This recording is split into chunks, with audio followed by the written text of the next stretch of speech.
Good morning, you guys. Welcome back to Rocket City Yardstead. So, I have quite a busy morning today. I went this weekend and got peaches from the local orchard, and I need to process those. And I've got a counter full of tomatoes and peppers, and I need to deal with those. But before I get to any of that processing, I wanted to work on a frittata for breakfast because it'll just be good to have a nice hearty breakfast before we get into all of that processing work.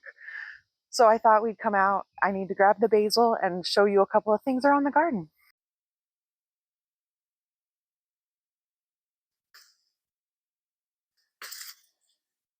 I don't know how many of you were actually around when I started seeds in the spring.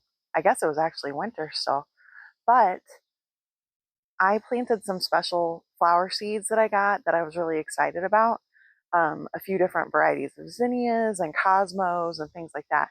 And one of the Cosmo varieties that I planted that I bought the seeds. Oh, sorry, you guys, I got distracted.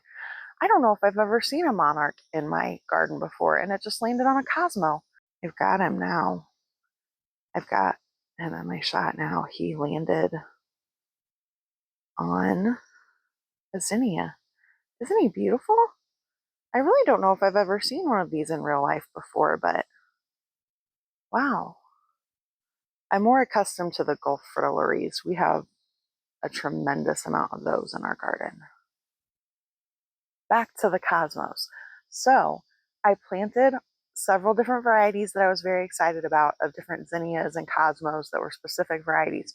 And one of my cosmos just started blooming in the last couple of weeks. And it is everything I hoped it would be. And so I wanted to show you guys. Look at it. Isn't it lovely?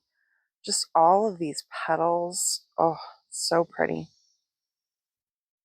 I love to come out here and just watch the butterflies because they're so prolific in my garden. But I don't know if you remember a couple of weeks ago, I showed you guys that vine that I had. Let's go over here. And I did find out it was a maypop. And I told you we have all of these Gulf fritillary butterflies in our garden. And look at the vine, you guys. They just stripped it to nothing, which is why I wanted one of these in the first place. But it's crazy to see how quickly they could eat it down. Oh my goodness. I kind of forgot about this, that I had extra pepper plants and I planted them in with my flowers. And look at this plant. Oh, sorry, that's weed. Look at this plant. It's covered in ripe peppers. I need to take those off and bring them in the house. This is very exciting. It feels a bit like bonus peppers because I forgot this plant was even here. It is looking a little yellow, so I may need to fertilize it.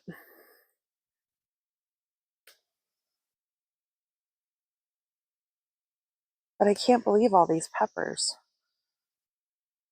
on this one little plant. So I came out just for the basil, and I got a handful of peppers and a couple of tomatoes I wasn't expecting. I thought I would give you all a little peek of all the things I need to work on today. So you can see my counter of peppers and peaches and tomatoes. I have more peppers in a basket over on the counter. I don't think the cherry tomatoes over there are quite ready yet, but just lots of little projects for the day. So I got that bonus stuff out of the garden. Now I need to wash my basil up and we can get going on our frittata.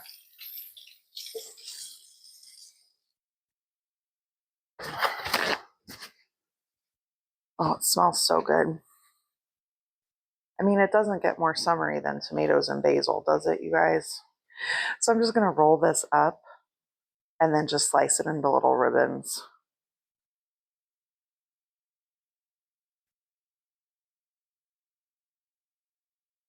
And we'll put it in our frittata.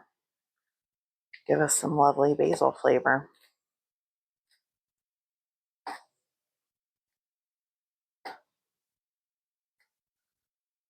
There we go. Pretty basil ribbons. So I went ahead and washed up some cherry tomatoes before I went outside, and we're going to get those into a hot pan with some oil, get them searing a little bit. Okay, turn this skillet on about medium heat. That's not where I need to be. Get a little bit of oil in this pan.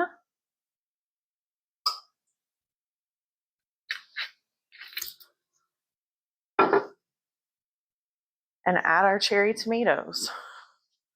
Now, I feel like I mentioned this a lot, but if you're new here, I have an induction cooktop, so it heats very quickly. If you have a regular electric stovetop, or I'm not really familiar with gas, you would want to let this preheat longer than I do. But this will be really nice and hot in no time. I think that could use a few more tomatoes. All right, got an extra handful of washed up cherry tomatoes here. That looks good. While these are just searing in the skillet a little bit, I am going to get to cracking some eggs. While the cherry tomatoes are in that pan blistering, I'm going to crack 6 eggs into a bowl and get them all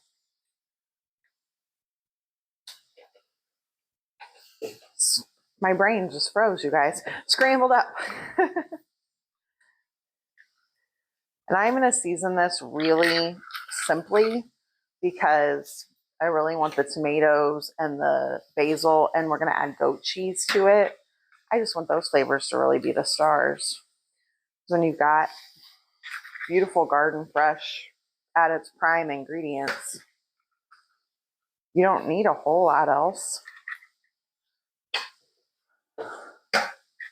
See how many shells I can hold in one hand. 5.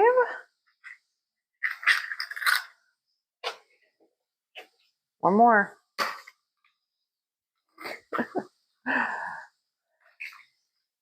Hey, I did it.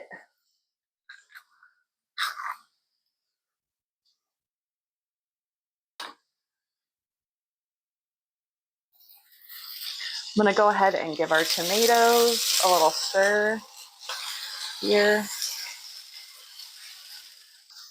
I don't know if I mentioned yet, the oven is preheating to 375 for this frittata. Whew. We'll get our eggs all whisked up. You guys will have to tell me what your favorite things to do with cherry tomatoes are. I have made more cherry tomato corn salsa. We are eating it in salads. I'm just a little bit overwhelmed with cherry tomatoes.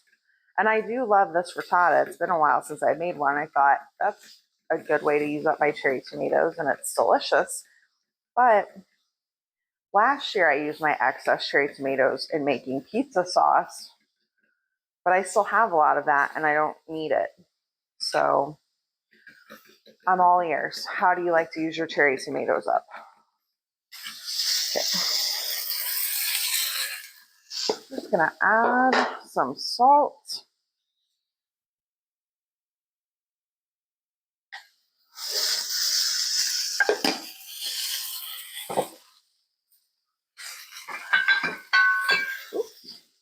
Some pepper. And I think a little garlic powder. Pepper.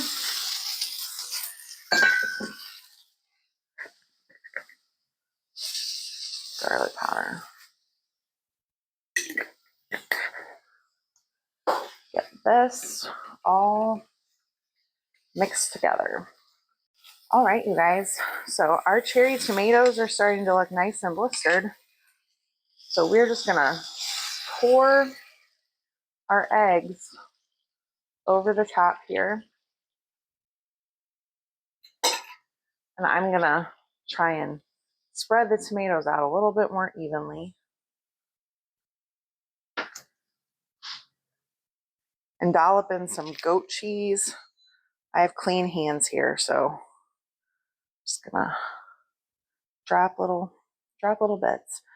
And this is like lots of the things I make. You could do whatever kind of cheese you wanted here. You could add zucchini.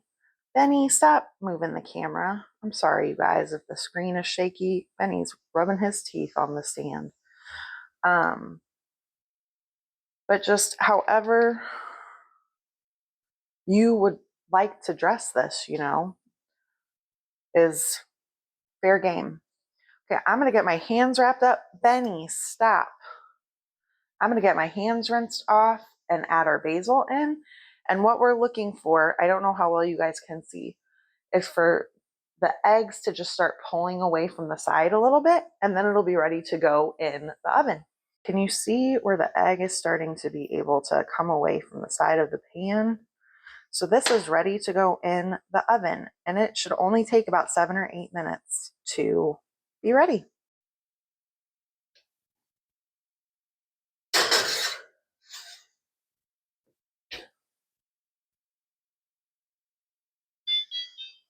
Okay, you guys, so while that frittata is in the oven cooking, I am going to get to work on my counter of tomatoes. They're mostly paste tomatoes. I have one pineapple tomato out here that's still ripening. These are delicious. They're so fruity. If you've never grown one, worth a shot for sure. But if you've been around for long, then you may have heard me say I had plans for my tomatoes this year. My tomatoes have not been giving me the abundance that they did last year. And so I just haven't really had enough for canning. But I would still really love to make roasted tomato soup. It was high priority for me this year. And so I think the only way that's going to happen is if I start freezing tomatoes. So this is not exciting. I won't make you watch much of this, but all I'm going to do is wash up my tomatoes. I've already washed this one. I have this little core tool. I got this. Where did I get this? Oh, just at like Rural King. But I'm just going to core my tomatoes, get them washed, make sure they're good and clean, don't have any bad spots on them. And all I'm going to do is pop them in a bag and freeze them. And then hopefully I will accumulate enough tomatoes that we can make that roasted tomato soup and can it up later this year. So I'm just going to work my way through my counter of tomatoes.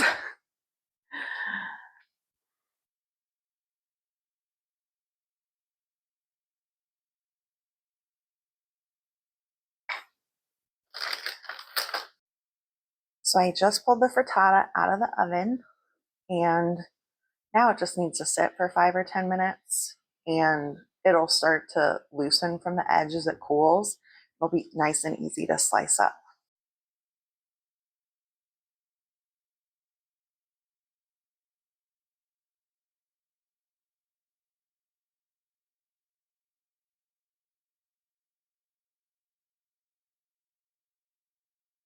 All right, you guys, so it's already been a pretty productive morning. Got the frittata made. You can see there's a piece missing. I already took my mom some for breakfast. And if you've never made a frittata, I highly encourage it. It's so quick. It takes maybe 15-20 minutes total to make. And it's just a nice protein-rich breakfast that will tide you over for a good chunk of your day. Also, if there's only 2 of you, this amount gives leftovers. And who doesn't love leftovers? But just remember, you can put whatever you want in your frittata. It doesn't have to be tomatoes and goat cheese and basil. You can do whatever kind of toppings you want. So while that was cooling, I also got the tomatoes finished processing. So these are going to go in the freezer. And now I just have to be patient and wait till I have a few more bags. And then hopefully I'm going to get to make that roasted tomato soup. Thank you for hanging out with me today. I still have quite a few things I need to get done. I'm going to work on canning my peaches and getting my peppers put up. But I hope you all have a wonderful day, and I'll see you next time. Bye.